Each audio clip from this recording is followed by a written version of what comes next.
Welcome to the Real News Network. I'm Jessel Noor in Baltimore, and welcome to this latest edition of the Perry Report. We are now joined by Leonce Dikumana. He's a professor of economics at the University of Massachusetts Amherst and the director of the African Policy Program at Perry, which is where he joins us from. Thank you so much for joining us. Thank you very much for inviting me. So, Leonce, can you tell us about Africa euphoria? What is it? Thank you very much. Yes, Africa euphoria. I think in the media we had been for decades been used to negative news about Africa, the lost, the dark continent, Africa with the growth tragedies and all that. But I think now since the past few years, we have heard about Africa growing fast, even faster than the rest of the world, to the point now that people are even talking about Africa's growth euphoria, in the sense that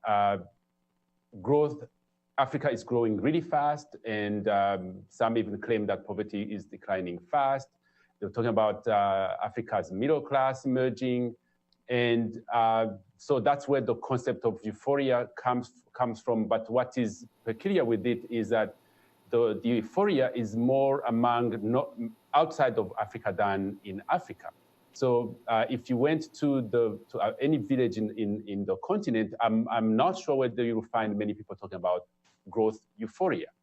If you went to capital cities in African countries, where you find so many young people who are with degrees who are now struggling to find jobs, I don't think they would agree that there is growth euphoria. So my concern is that this kind of presentation of Africa as the fastest growing continent, where poverty is declining fast, even though some of it is statistically correct that growth rates are higher than in other regions. My concern is that it may obscure and overshadow the basic development concerns that African countries are still facing, which is high growth rate, high poverty rate, stubbornly high inequality in most of the countries, and youth unemployment, which is growing really fast, poor and inefficient infrastructure in many of the parts of the continent, especially the rural area. So fundamentally, Africa needs a lot of progress in so many dimensions that it will be really counterproductive to sit down and start celebrating success, because we still have lots of work to do. And can you talk about some of the organizations that are behind this, that are pushing this idea of Africa euphoria, and what do they attribute to this recent success? Yes, this is actually interesting to think and to sit and reflect about who is claiming credit for this euphoria. I'm drawing from a very interesting presentation done by my friend Thandika Mkandawire at London School of Economics in a conference in Cape Town, where he was basically going through the history about growth in Africa and now interrogating this Africa euphoria, who is now coming to claim the credit. Amazingly, you'll find that many donors are willing to, are trying to convince the public that the growth resurgence in Africa, whatever they call it, is actually due to increased aid to Africa. The volumes of aid have increased in Africa. Therefore, this is one of the reasons why Africa is growing fast.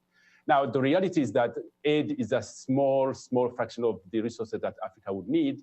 If you have to give credit to where it is. Yes, aid has helped Africa, but Africa will need much more aid for it to sustain the growth rates.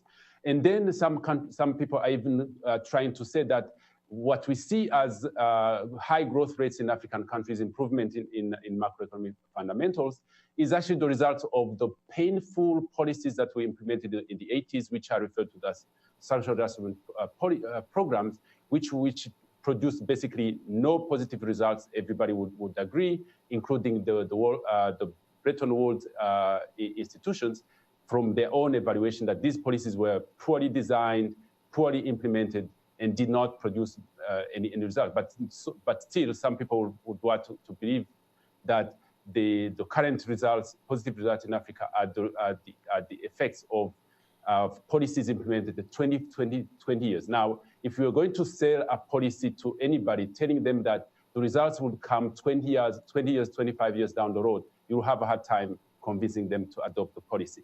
Then there is the view that this growth resurgence is to some extent a South-South issue, that that Africa is trading more and more with its southern partners, China, India, which is fueling the growth in the continent, especially with building infrastructure.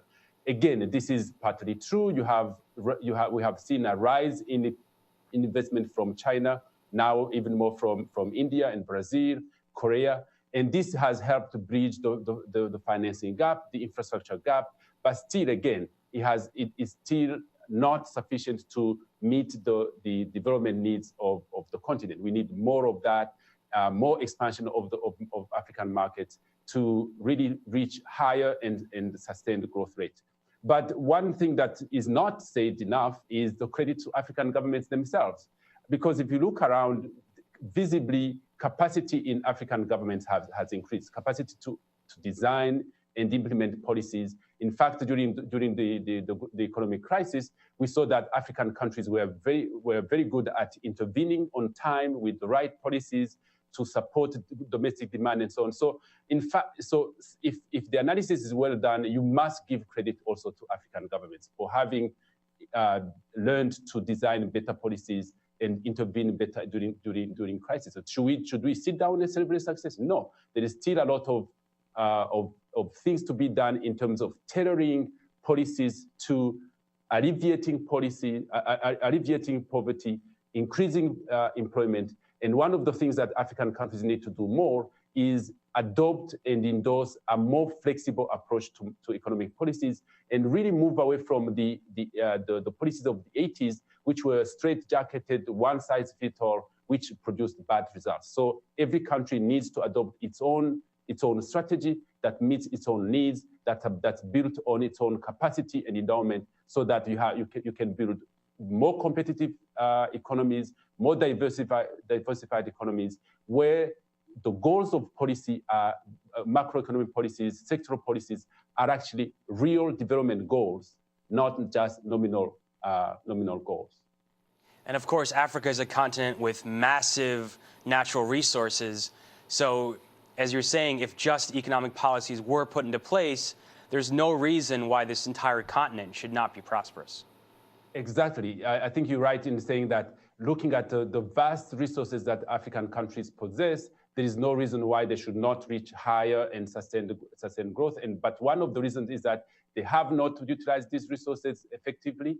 They have, in many times, signed bad deals in terms of exploitation and commercialization of these resources, where the profits go to the multinational corporations that are exploiting those resources, and much less stays in the continent. So one of the focuses of the policy going forward in African countries is to build more capacity to design natural resource exploitation and development programs, so that the benefits accrue mostly to African countries. Leonce Dicumana, thank you so much for joining us. Thank you very much for inviting me. Thank you for joining us on the Real News Network.